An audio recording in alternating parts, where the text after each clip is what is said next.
নমস্কার, আমি অনিক দত্ত। একটা ছোট ঘটনা আপনাদের সাথে শেয়ার করি।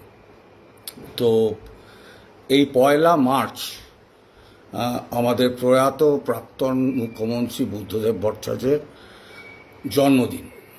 এই প্রথম জন্মদিন যখন উনি আর আমাদের মধ্যে নেই।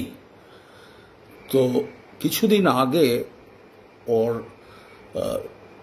সন্তান সুচেতন এবং ওনার স্ত্রী মীরা ভট্টাচার্য আমায় ফোন করেন এবং বলেন যে ওরা একটি অনুষ্ঠান করছেন এই উপলক্ষে এবং আমি যদি সেখানে উপস্থিত থেকে দু চার কথা বলতে পারি।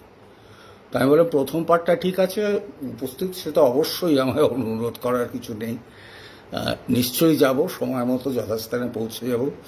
কিন্তু বলার ব্যাপারে একটু দ্বিধান্বিত, কারণ আমার মনে হয় যে পশ্চিমবঙ্গবাসী হিসেবে আমরা ওনার কাছে ক্ষমা চেয়ে নেওয়ার মতো অধিকারটুকুও হারিয়েছি। তো যাই হোক, কিছুদিন বাদে মীরা দেবী আবার ফোন করেন এবং আমার অ্যাড্রেসটা চান। তো বলে যে আমি একটা কার্ড পাঠাবো। আমি বললাম, দেখুন, কার্ডটা আমায় পাঠাতে হবে না। তো তাতে না উনি ইনসিস্ট করলেন যে যদি আপনার ঠিকানাটা একটু দেন। তো আমি বললাম যে আমি হোয়াটসঅ্যাপ করে দিই।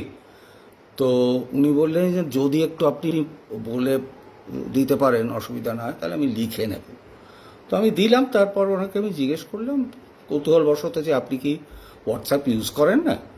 তখন উনি একটু ইতস্তত করে আমায় বললেন, না, আসলে আমার ফোনটা স্মার্টফোন নয়। তো ঘটনাটা এইটুকুই,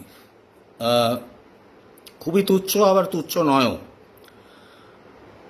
আমি অনুরোধ করব, যারা এই ভিডিওটা দেখছেন বা পাচ্ছেন, তাদের যদি আমার মতো গভীর শ্রদ্ধা থাকে বুদ্ধবাবুর ওপর এবং অন্যান্য কারণে তাদের কোনো দ্বিধাদ্বন্দ্ব না থাকে, তাহলে যদি এই ভিডিওটা শেয়ার করেন, তাহলে বাধ্য হব।